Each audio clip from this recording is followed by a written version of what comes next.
Masechet Psachim, traité Psachim, Daf Ain Zayin, feuille numéro 77, nous sommes à la feuille 76, 2 lignes avant la fin. Venitne Nami Se'erea Regalim.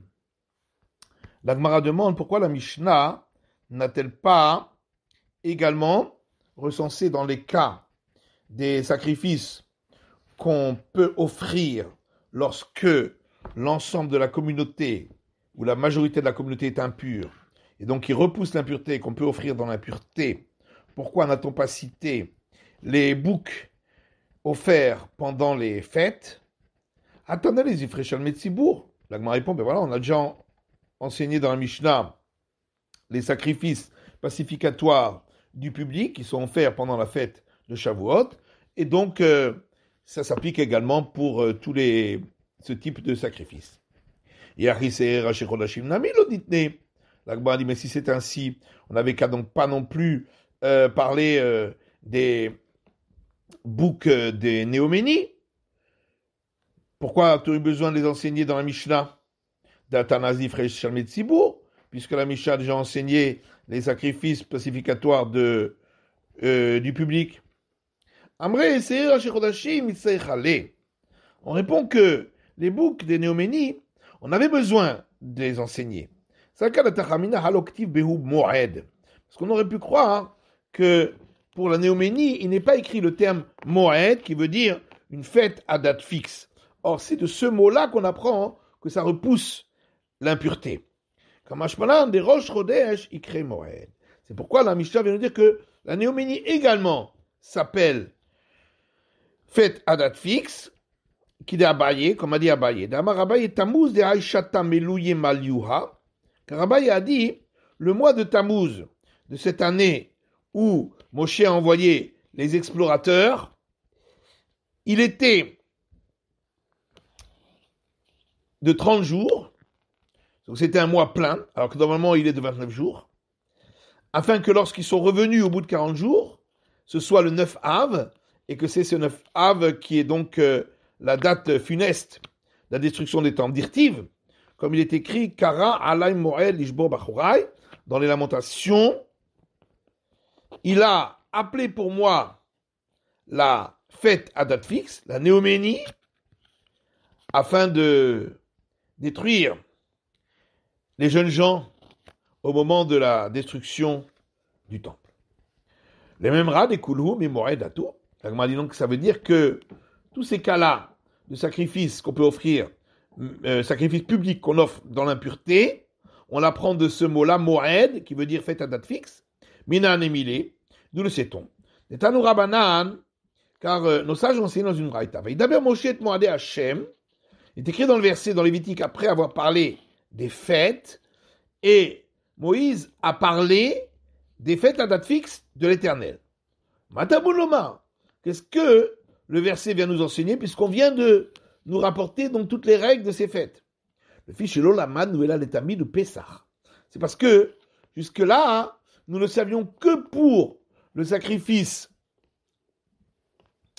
journalier, quotidien, et le sacrifice pascal, chez Neymar Béou Bémo Ado, Afilou Beshabbat, Bémo Ado, Afilou Betouma, sur lesquels sacrifices il est écrit dans le verset en son moment à date fixe, on apprend de là, à son moment à date fixe, donc même le Shabbat, en son moment à date fixe, même lorsque l'assemblée est impure.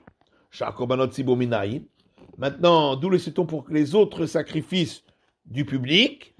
Chez Nema, parce qu'il est écrit, à la fin du passage qui parle des sacrifices supplémentaires des fêtes, il est écrit, voici les sacrifices que vous ferez pour l'Éternel durant vos fêtes à date fixe. Donc c'est écrit aussi le même terme Moed. Et d'où sait-on qu'on peut inclure également à ce sujet l'offrande du Homer, qu'on offrait le 16 Nissan, et les sacrifices qui l'accompagnent, ainsi que l'offrande des 2 pains de la fête de Shavuot et les sacrifices qui l'accompagnent, puisqu'il ne se trouve pas dans ce passage des sacrifices supplémentaires des fêtes. C'est pourquoi, dans Lévitique, après qu'on a parlé des fêtes et de ces sacrifices-là, il est écrit, et Moïse a parlé de ces fêtes à date fixe, de l'Éternel aux enfants d'Israël, Akatouv, Kvao, Moed, Echal, Lekulan. Le verset a fixé que tous ces sacrifices-là sont considérés comme des sacrifices de fête à date fixe, pour nous apprendre qu'ils repoussent le Shabbat et ils repoussent également l'impureté quand l'assemblée est impure. Rolhané la Mali. Maintenant, pourquoi le verset avait-il besoin de l'expliciter pour tous ces cas-là? Tzriché. On avait besoin. Si le verset n'avait parlé que pour le sacrifice quotidien,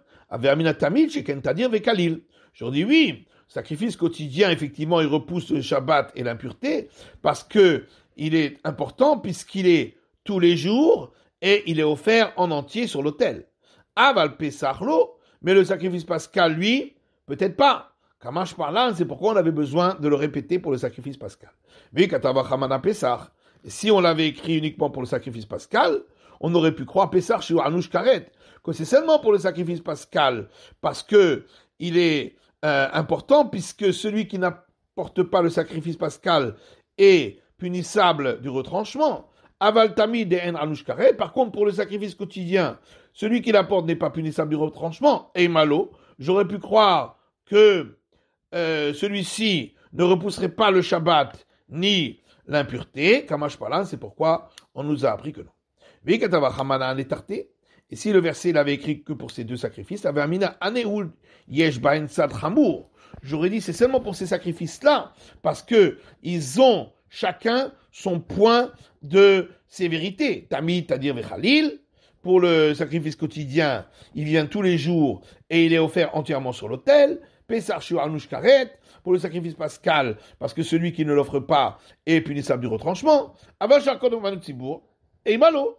Mais pour les autres sacrifices du public, j'aurais pu croire que non. C'est pourquoi le verset a écrit, après avoir recensé tous les sacrifices supplémentaires des fêtes, ceci vous ferez pour l'Éternel à vos fêtes à date fixe. Si le verset n'avait écrit que ce verset, ceci vous ferez pour l'Éternel à vos fêtes à date fixe,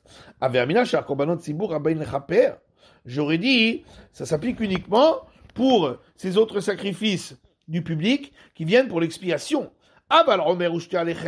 Mais l'offrande du Homer et celle des deux pains, ils ne viennent pas pour l'expiation. Simplement uniquement pour autoriser de manger la nouvelle récolte après qu'on a offert le Homer, ou d'offrir au temple des offrandes avec la nouvelle récolte après qu'on a offert les deux pains. Donc j'aurais pu croire que cela ne repousse pas Shabbat et l'impureté. Kamash Palan, c'est pourquoi on vient nous apprendre avec l'autre verset dans le Lévitique que cela aussi. Et si je n'avais que ce verset qui donc nous apprend uniquement concernant l'offrande du Homer et des deux pains, Avermina Draba, je redis l'inverse. Homer ou Alechem de Alimé. La offrande du Homer et l'offrande des deux pains sont des offrandes importantes, des baïns les attirent, puisqu'ils viennent pour pouvoir permettre la nouvelle récolte.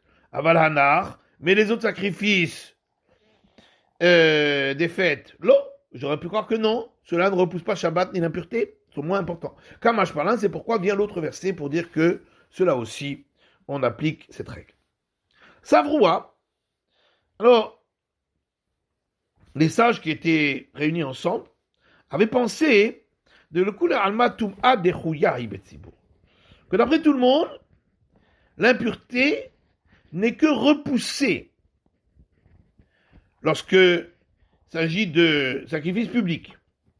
C'est-à-dire que ce n'est pas une permission totale, c'est juste repoussé difficilement. Et donc, il faut également l'apport du diadème que le grand pontife portait sur son front pour permettre la validation du sacrifice.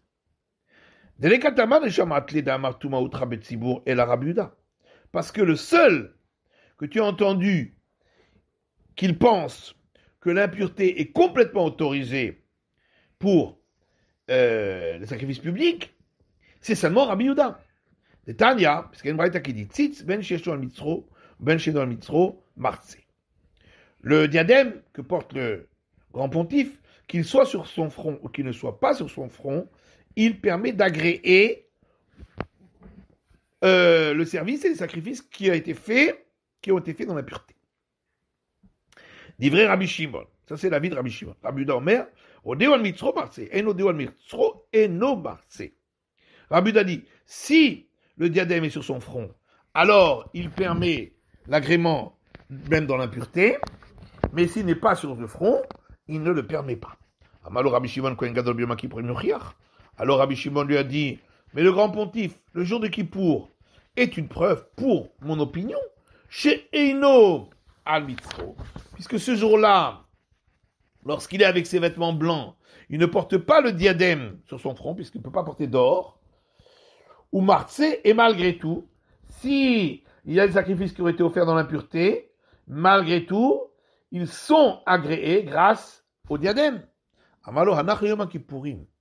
Il lui a dit, le jour de Kippour, c'est différent. Chez Tum'a Utra Betzibur.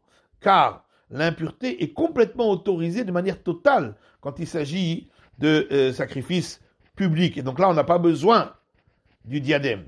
Mais quand de Rabbi Shimon, ça va, Tum'a Dechouyahi Betzibur. Donc ça veut dire que Rabbi Shimon, lui, il pense que l'impureté n'a été autorisée que difficilement pour les sacrifices publics. Et donc on a besoin également pour cela de l'apport du diadème. Et les sages ont considéré aussi que d'après tout le monde, le diadème ne permet la validation que pour ne permet pas la validation pour les parties qui sont destinées à être consommées. Car il n'y a pas d'autres maîtres que tu as entendu qu'ils disent que le diadème permet l'agrément sur les parties qui sont destinées à être consommées, si ce n'est le seul Rabbi Eliezer. De Tanya, quand Imra t'a dit Rabbi Eliezer, mais Rabbi Eliezer dit Atzitz meratze al achilot. Le diadème permet l'agrément sur ce qui est consommé, lorsque ça a été fait avec impureté. Rabbi Yossé Omer en Atzitz meratze al achilot. Alors que Rabbi Yossé lui dit que non, le diadème ne permet pas l'agrément pour les parties qui sont destinées à être consommées lorsque ça a été fait avec impureté. Neimamatitin de l'oke Rabbi Yoshua. Oui, mais alors, notre Mishnah n'irait pas suivant l'avis de Rabbi Yoshua. De Tanya, parce qu'il y a une braïta qui dit le verset dit, tu feras tes sacrifices d'holocauste, la chair et le sang qui seront offerts. Rabbi Yoshua Omer, imen dam en basar en dam. Rabbi Yoshua dit, de là j'apprends, puisqu'on a dit chair et sang, que s'il n'y a pas de sang pour être lancé sur l'autel, il n'y a pas non plus d'autorisation pour la chair. Et s'il n'y a pas de chair, eh bien, il n'y a pas non plus d'autorisation pour lancer le sang sur l'autel. Rabbi Eliezer Omer, dam a fait pichen bassar. Rabbi Eliezer dit non, le sang on peut l'offrir même s'il n'y a pas de chair. Si elle a disparu par exemple, ou qu'elle est devenue impure. Chez Neymar, puisqu'il est écrit juste après la suite du verset, V'dam zevachecha ishafer, et le sang de tes sacrifices sera versé. Donc dans tous les cas, on peut verser le sang. Alors, comment j'explique le début du verset qui dit « Et tu feras tes sacrifices d'holocauste, la chair et le sang », c'est pour un autre enseignement, pour te dire que de la même manière que le sang, on doit le lancer sur l'autel, de même la viande qui doit être consumée sur l'autel, il faut aussi la lancer. Et de là on apprend qu'il y avait un petit espace entre la rampe de l'autel et l'autel lui-même, afin de lancer la viande par-dessus. Rabbi Yoshua n'a bien qu'est-il vedam zevachecha ishafer. L'Agmani met d'après Rabbi Yoshua aussi, que fait-il donc de ce verset qui dit « Et le sang de tes sacrifices sera versé » Alors Rabbi Yoshua répond « Oui, mais c'est marqué juste après cela, et la chair sera mangée. » Donc de là aussi, je vois que le sang peut être lancé, que s'il y a la chair pour être mangée. Vanetrikra et la Mali. Oui, mais alors à ce moment-là, pourquoi j'ai besoin de 2 versets pour dire cet enseignement? Chad be'ola, bechad bishlamim. Un verset, c'est pour l'Holocauste, c'est le début du verset, là, qui parlait de l'Holocauste. Et la fin du verset parle des sacrifices pacificatoires, puisque c'est marqué Zévar. Zévar, c'est le sacrifice pacificatoire. Utsicha, et j'ai besoin de le dire pour les deux.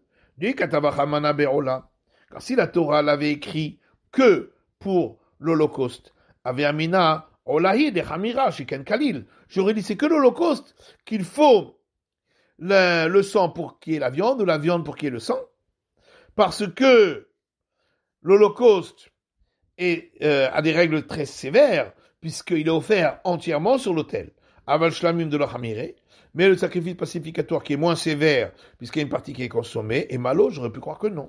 Et si le verset n'avait écrit que pour le sacrifice pacificatoire, avait Amina Draba, j'aurais dit l'inverse. Que, étant donné que sacrifice pacificatoire, il doit être consommé par 2 types de consommation. Une consommation de l'autel et une consommation des hommes. C'est pourquoi on a été strict envers lui. Aval rola de l'aide de achilot. Mais pour l'Holocauste qui n'a pas 2 consommations, une seule consommation, c'est celle de l'autel, et malo, j'aurais pu croire qu'on est moins strict. Kamash Parlan, c'est pourquoi on a eu besoin également de l'enseigner. Rabbi Eliezer Namia Ketiva Basar Tochel. Pour Rabbi Eliezer, qu'est-ce qu'il fait de la fin du verset qui dit « Et la chair, tu la mangeras », qui montre bien que le sang ne peut être offert que s'il y a la chair pour être mangé.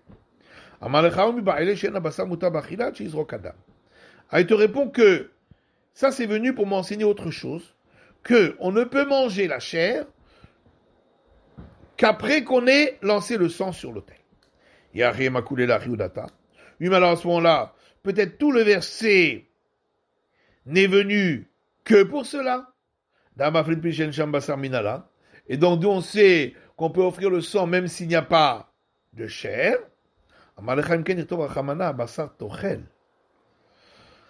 Et tu réponds, si c'est ainsi, le verset aurait dû dire d'abord, et la chair tu la mangeras, et ensuite, et le sang de tes sacrifices aura été versé. Qui dit-il Berecha, puisque juste avant, le verset disait bien, et tu feras tes holocaustes, la chair et le sang. Donc la chair est écrit en premier, et le sang en deuxième. Alors pourquoi ici, le verset a dit d'abord, et le sang de tes sacrifices? De là, j'apprends qu'on peut offrir le sang, même s'il n'y a pas de chair. Et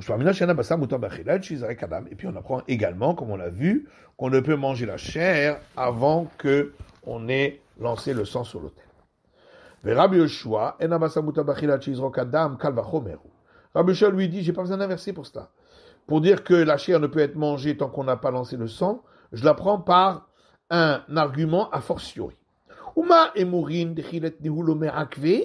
Si déjà les parties des graisses qui sont offertes sur l'autel, consumées sur l'autel, si elles ne sont pas là, elles n'empêchent pas de manger la chair. Et malgré tout, si elles sont là, il faut attendre qu'ils soient offerts pour pouvoir manger la chair. Dame, alors pour ce qui est du sang, de Chilete Merakev, que s'il n'est pas là, il empêche de manger la chair, comme on l'a vu, qui était le kol sheken. Lorsqu'il est présent, à plus forte raison, qu'il empêche de manger la chair avant que on l'ait lancé sur l'autel. Rabbi Eliezer lui dit que parfois, il peut arriver que quelque chose qu'on aurait pu apprendre par soi-même, par un argument a fortiori, le verset l'a quand même écrit. Par contre, Rabbi Yoshua dit, chaque fois qu'on peut expliquer le verset pour nous apprendre un autre enseignement, on le fait, ce qui est le cas ici, d'après lui. Alors maintenant, on revient à la question. Achetant les mêmes matitines de l'Ok Rabbi Yoshua. Maintenant, va-t-on dire que notre Mishnah n'est pas de l'avis de Rabbi Yoshua? Puisque Rabbi Yoshua donc dit qu'il faut les deux, et le sang et la chair, pour que le sacrifice soit valable. Et on a vu que le diadème ne permet pas l'agrément pour les parties qui sont consommées. Donc, comment peut-on apporter ces sacrifices publics dans l'impureté alors qu'il n'y aura pas de chair, d'après Rabbi Yoshua. L'Agma répond à Filouté Rabbi Yoshua. On peut même dire que notre Mishnah va comme Rabbi Yoshua. Et là, que ça va, Rabbi Yoshua, à la Olim. Seulement, Rabbi Yoshua pense que le diadème, il permet l'agrément de ce qui est monté pour être consumé sur l'autel, même s'il ne permet pas l'agrément de ce qui est consommé par les hommes. Atina Zvachim. Alors, alors on comprend pour les sacrifices que le diadème permet l'agrément de ce qui est consumé sur l'autel. Donc il y a de la chair, c'est celle qui est consumée sur l'autel. C'est pourquoi on peut lancer le sang. Des carolines, parce qu'il y a une partie qui est offerte sur l'autel. Et là, Omer Ushti Alechem de des carolines. Par contre, dans le cas de l'offrande du Omer, ainsi que pour les 2 pains de Shavuot, il n'y a rien qui est monté sur l'autel pour être consumé. Dans le Omer, effectivement, il y a la poignée qu'on prend et qu'on apporte sur l'autel, mais ça, c'est le pendant du sang qui est offert pour les sacrifices. Ce n'est pas le pendant de ce qui est consumé dans les sacrifices. Donc il n'y a rien d'autre qui est consumé. Et pour les 2 pains, il n'y a rien du tout qui est consumé sur l'autel. Alors, puisqu'il n'y a rien du tout qui est offert, alors à ce moment-là, comment on va expliquer d'après Rabbi Yoshua? Puisque à ce moment-là, il n'y a pas de chair qui est autorisée ici pour pouvoir permettre. Il n'y a pas le reste de l'offrande n'est pas autorisé. La partie consommable du tout. Et même la partie offerte sur l'autel, il n'y en a pas. Donc, on ne peut pas permettre l'offrande en question. On a répondu que Rabbi Yoshua aussi, quand il a dit qu'il faut les 2, le sang et la chair, ça c'est pour les sacrifices. Mais pour les offrandes, il n'a pas dit ça. Pour les offrandes, il suffit qu'on puisse agréer la poignée qu'on va apporter sur l'autel qui correspond au sang dans les sacrifices.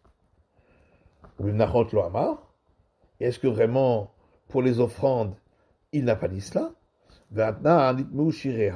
Pourtant, il y a une Mishnah qui dit, si le reste de l'offrande, après qu'on a enlevé la poignée, est devenu impur, ou Abdushirea, ou a été perdu, d'après la règle de Rabbi Eliezer, l'offrande est quand même valable. C'est comme le sacrifice où il ne resterait que le sang. Parce que la poignée de l'offrande, c'est le sang. Kemidat Rabbi Yoshua, et selon la règle de Rabbi Yoshua, psoula, elle n'est pas valable. Puisque le reste n'est pas valable, ça ne suffit pas. Donc on voit bien que Rabbi Yoshua dit son avis également pour les offrandes. L'Agma dit Kemidat velo Kemidat. Quand on dit que ça suit la règle de Rabbi Yoshua, ça suit la règle, mais ça ne suit pas tout à fait la règle. Kemidat Rabbi Yoshua de Baïnan Tarté, ça suit la règle de Rabbi Yoshua qu'on a besoin des 2, et de la partie qui est considérée comme celle qui est apparentée au sang, c'est-à-dire la poignée qu'on prend de l'offrande, et également le reste. Mais Kemidat Rabbi Yoshua, mais c'est pas tout à fait comme Rabbi Yoshua. Dis-le Rabbi Yoshua Mizvach Imama. Parce que Rabbi Yoshua, quand il a dit qu'il faut les 2 éléments, c'est uniquement dans les sacrifices. Mais il ne l'a pas dit pour les offrandes. Alors que ce maître-là, ça va raffiler au Bemnachot. Lui, il considère qu'il faut les 2 éléments également pour les offrandes. Donc, on dit oui, mais où on a trouvé un avis qui pense comme Rabbi Yoshua qu'il faut les 2 éléments, mais qui va encore plus loin que lui? On n'a jamais trouvé. En plus, il y a encore une braïta qui dit Amar Rabbi Yossé. Rabbi Yossé dit je vois les paroles de Rabbi Eliezer concernant les offrandes et les sacrifices. Et les paroles de Rabbi Yoshua pour les sacrifices et les offrandes. Donc, les paroles de Rabbi Eliezer s'appliquent aux sacrifices, puisqu'il disait s'il y a le sang qui est validé, même s'il n'y a pas la chair qui est validée, c'est bon. Et les paroles de Rabbi Yoshua ont été également dites concernant les sacrifices. Shayomer imen dam en basar, imen basar en dam. Car il disait, s'il n'y a pas de sang validé, il n'y a pas de chair non plus. Et s'il n'y a pas de chair validée, il n'y a pas de sang. Divrei Rabbi Eliezer bimnachot. Et les paroles de Rabbi Eliezer s'appliquent également aux offrandes. Shayomer kometz afal pishen shiraim. Puisqu'il disait, si on a la poignée qu'on a pris de l'offrande qui est valable, même si le reste n'est pas valable, c'est bon. Divrei Rabbi Yoshua bimnachot. Et les paroles de Rabbi Yoshua également ont été dites concernant les offrandes. Shayomer imen kometz en shiraim. Car il disait, s'il n'y a pas une poignée qu'on ait pris de l'offrande qui est valable, il n'y aura pas, le reste non plus sera pas valable. Et imen shira, imen kometz. Si le reste n'est pas valable, la poignée qu'on a pris de l'offrande n'est pas valable non plus. Donc on voit bien que Rabbi Yoshua, ses paroles s'appliquent également aux offrandes. Et là, seulement il faut dire une autre réponse. Que ça va Rabbi Yoshua tzitz meratse ala olin ve ala achudot. Rabbi Yoshua lui pense que le diadème, il permettait d'agréer et ce qui monte sur l'autel, et également ce qui est consommé par les hommes lorsque ça a été fait dans l'impureté. Oui, mais alors pourquoi on a dit que d'après Rabbi Yoshua, l'offrande en question n'est pas valable lorsque il manque le reste de l'offrande qui n'a pas été validé, alors que voilà que on devrait dire que le diadème permet l'agrément dans le cas où c'était impur. Alors on répond à vous de Sarouf. Ça, on l'a dit uniquement dans le cas où c'était perdu ou bien c'était brûlé, le reste. Mais si c'est impur, le diadème du grand pontife valide. Et là, nitma le man katani. Oui, mais alors à ce moment-là, la Braïta parle aussi du cas où c'est devenu impur. Pour qui elle le dit? Les Rabbi Eliezer. Pour l'autre avis, celui de Rabbi Eliezer. Pshita, pour lui c'est évident. D'après lui, si déjà, lorsque le reste de l'offrande a été perdu ou brûlé, et qu'il n'est donc plus là du tout, il autorise malgré tout l'agrément de cette offrande, Rabbi Eliezer, ditma deite mibaya, dans le cas où ça a été seulement rendu impur, mais c'est là, présent, à plus forte raison. Et la pshita de Rabbi Yoshua. Donc forcément, ce cas où c'est devenu impur, c'est pour Rabbi Yoshua que ça a été dit Vekatanib Soula. Il est écrit que l'offrande n'est pas valable. Tanya, en plus il y a une braïta qui dit Rabbi Yoshua Merkolos Vachim Shebatora, Ben Shit Babasa Vechelev Kayam, Ben Shit Machelev Basar Kayam, Zorek et Adam.